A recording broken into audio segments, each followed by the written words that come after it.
I've failed. I failed as a father. I failed as a husband. I failed financially. I failed as an employee. I failed as a student. I failed as a son. I failed myself. And I failed the world. And I love that.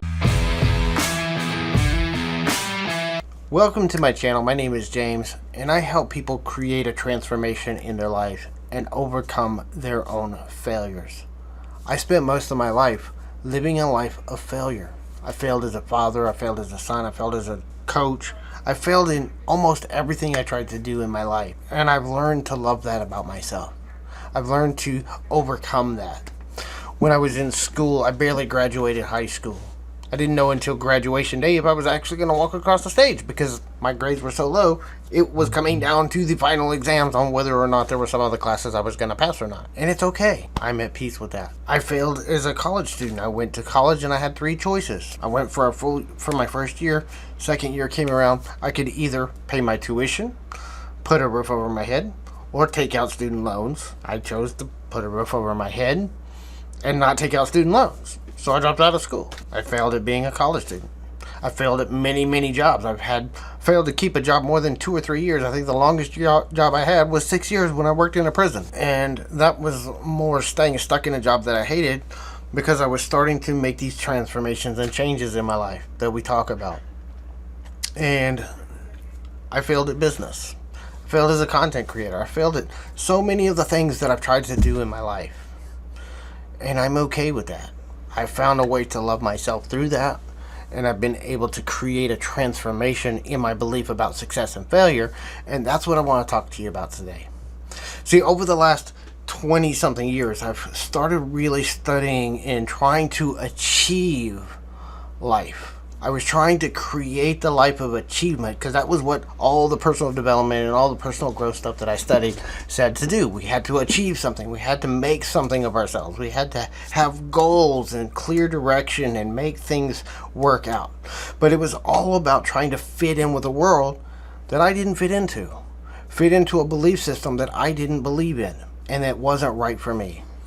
One of the things that I've learned over these last couple of years as I've been going through this massive transformation in my own life was that all those failures happened for a reason and that they were exactly what they needed to be. I've come to realize that success and failure are just illusions of the ego. They're not real. They're just illusions that we create based on subjective standards. Subjective standards meaning that you decide what success and failure is to you. There's no measurable benchmark. If you ask 100 people right now to define success and failure, you might get some very close similarities, but you're going to get 100 different answers because it's subjective. It's not based on a real concrete choice. It's not really based on anything that's real and concrete. It's based on subjective experience of life. And so I want you to start challenging your ideas about what success is and what failure is. I've been able to overcome a lot of the trauma in my life by simply redefining what success and failure meant in those specific situations, and realize that everything that happened to me happened for me. Everything that happened in my life, I had a hand in creating, but I also had exactly the experiences that I needed to have to live the life that I was born to live. And so have you. If you feel like you've failed at life, I want you to know I have a lot of love and compassion for you. If you feel like you're struggling is because the world is out to get you, I understand because I've been there myself. It's not true. This is just an illusion of this part of ourselves we call the ego. The ego is just this false sense of self, this false sense of identity that we create to protect ourselves from the big bad world.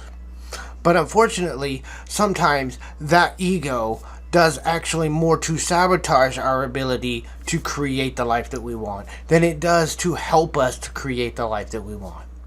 And the more we break free of that consciousness of the ego, the more we're able to overcome even the idea of success and failure. One of the things that I've been experiencing in my own life is I've been through this massive transformation of acceptance. One of the things that I started this channel talking about was the SErenity prayer. And in the SErenity prayer it says, God, grant me the serenity to accept the things I cannot change. And part of that acceptance is accepting everything that's ever happened to you in your past. Because no matter whether it happened 5 minutes ago or 100 years ago, it's in the past and you can't do anything to change it. You can change your feelings about it in the present moment, but you can't change anything about the past. You also can't change the future.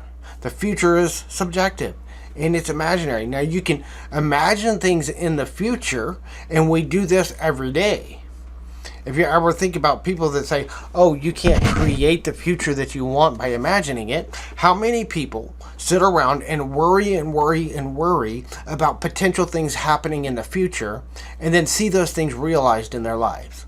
And they say, well, see, I told you that founded my worries. Now I have a reason to believe in my need to worry.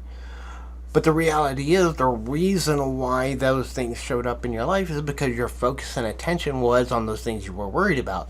And so you absolutely had to create those things in your life. The more we let go of that and we start saying, let's imagine a world of infinite possibilities. Let's imagine a world of positive possibilities for ourselves. Instead of imagining the failures that we could have, let's imagine the successes that we could have. Let's imagine the world that we could strive for. And imagine it as if it's already true in our life. This is one of the exercises I learned from studying with Kyle Cease, is learning these two exercises. One's called It's Totally Possible, where we get into the realm of potential possibilities for our lives. And the other one is what he calls Kailego. It's basically just imagining your possibilities from the end, as if they were already happened. And this is an exercise that can help you create more awareness in your life. And if you want to go right here to Kyle Cease's channel, he can teach you how to do those exercises in your life. It's really amazing, and I really recommend his stuff. By the way, I'm not affiliated with him. I don't get any kind of anything for recommending people to him. I've just been so transformed in just the last few weeks by his work. In fact, this is one of his hats that I'm wearing today. But that's been something that's helped me to completely start making this shift in my life. And I was already in this path of transformation before I found him a few months ago. But he's helped me to solidify and understand my own transformation a lot better. One of the things that I'm really, really passionate about is helping people overcome this idea of failure. It's something that's been a huge theme in my life. And it's something that I have overcome time and time again in my life. But it's something I see a lot of people struggle with. So I've actually been working on a book called Failing Forward. And basically it's about how I found my own peace and my own freedom through the failures I've had in my life. And through all the failures that other people have, you can find through your own failures the peace and the serenity and the joy and the happiness that you're looking for. But you have to be willing to look for it. You have to be willing to reframe the way you look at the world and the way you look at yourself. I hope that this is going to help you to understand that failure is just an illusion of your ego. I've failed so many times in my life, and I love that I got the opportunity to do that. I want to see you fall in love with your failures so that you can use them as a way to launch yourself forward instead of destroying yourself. If you want to know more about how to start finding your inner peace and start overcoming the sense of failure in your life, check out this playlist right here where I walk through one of my favorite books and show you how to use the principles that lead you to inner peace in your life.